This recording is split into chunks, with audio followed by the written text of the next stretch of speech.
പ്രിയപ്പെട്ട രക്ഷിതാക്കളെ എല്ലാവർക്കും വേണ്ടി നമസ്കാരം.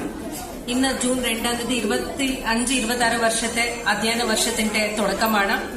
ആദ്യമായിട്ട് എല്ലാ ഈ 35 കുട്ടികൾക്കും സ്വാഗതം പറയുകയാണ്. പുതിയ ഒരു തുടക്കമാണ്, ഒരു സ്കൂൾ ലൈഫ് തുടങ്ങുകയാണ്. അടുത്ത ഒരു 12 ഇല്ല 16 വർഷം സ്കൂൾ കോളേജിൽ കഴിയുന്ന ഈ കുട്ടികൾക്ക് സ്വാഗതം ചെയ്യുന്നു.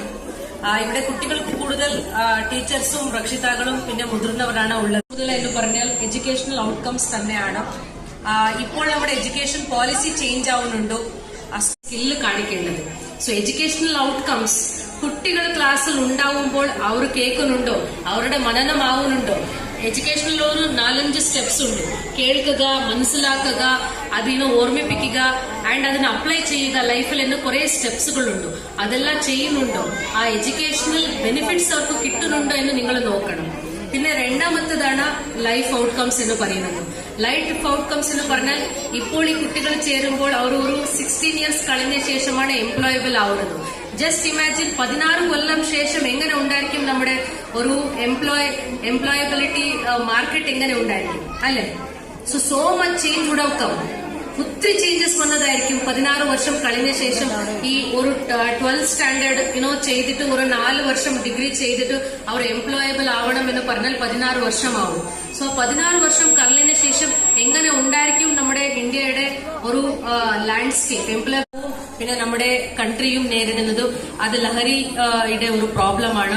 ഇപ്പോൾ എല്ലാ സ്കൂൾസിലും കോളേജസിലും ലഹരി ഒരു പ്രോബ്ലം എത്തിക്കുകയാണ്. ഏതെങ്കിലും ഒരു സമൂഹത്തിനെ നശിപ്പിക്കണമെന്ന് പറഞ്ഞാൽ ഒരു യുദ്ധമോ ഒന്നും വേണ്ട. ആ ചെറിയ കുട്ടികൾക്കും ഹൈസ്കൂളിലും മിഡിൽ സ്കൂളിലുള്ള കുട്ടികൾക്കും കോളേജിലുള്ള കുട്ടികൾക്കും ലഹരി വിതരണം ചെയ്താൽ മതി, ആ സമൂഹം നശിക്കാൻ പറ്റും. അതുകൊണ്ട് തന്നെ കുട്ടികളും പിന്നെ രക്ഷിതാക്കളും എത്രയോ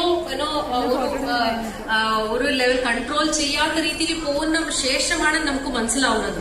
പക്ഷെ കുറച്ചുകൂടി ജാഗ്രത വെച്ചിട്ട് എല്ലാ രക്ഷിതാക്കളും എല്ലാ ടീച്ചേഴ്സുമാരും നേരത്തെ തന്നെ കണ്ടുപിടിച്ച് അവരുടെ ഒരു നല്ല വഴിയിൽ കൊണ്ടുപോകുന്നത് നമ്മുടെ എല്ലാവരുടെ ഉത്തരവാദിത്വമാണ്. ബിക്കോസ് അതില്ലെങ്കിൽ അല്ലെ നമ്മൾ എന്ത് എഡ്യൂക്കേഷൻ കൊടുത്താലും എന്ത് ചെയ്താലും പിന്നെ അവരുടെ ലൈഫ് വളരെ കഷ്ടകരമായ രീതിയായിട്ട് പോകും. സോ ഈ പിന്നെ നമ്മുടെ കൺട്രിയും നേരിടുന്നത് അത് ലഹരിയുടെ ഒരു പ്രോബ്ലമാണ്. ഇപ്പോൾ എല്ലാ സ്കൂൾസിലും കോളേജസിലും ലഹരി ഒരു പ്രോബ്ലം എത്തിക്കുകയാണ്. ഏതെങ്കിലും ഒരു സമൂഹത്തിനെ നശിപ്പിക്കണമെന്ന് പറഞ്ഞാൽ ഒരു യുദ്ധമോ ഒന്നും വേണ്ട.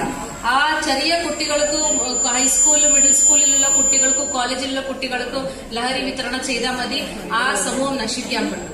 അതുകൊണ്ട് തന്നെ കുട്ടികളും പിന്നെ രക്ഷിതാക്കളും എത്രയോ ഒരു ലെവൽ കൺട്രോൾ ചെയ്യാത്ത രീതിയിൽ പോകുന്ന ശേഷമാണ് നമുക്ക് മനസ്സിലാവുന്നത്. പക്ഷെ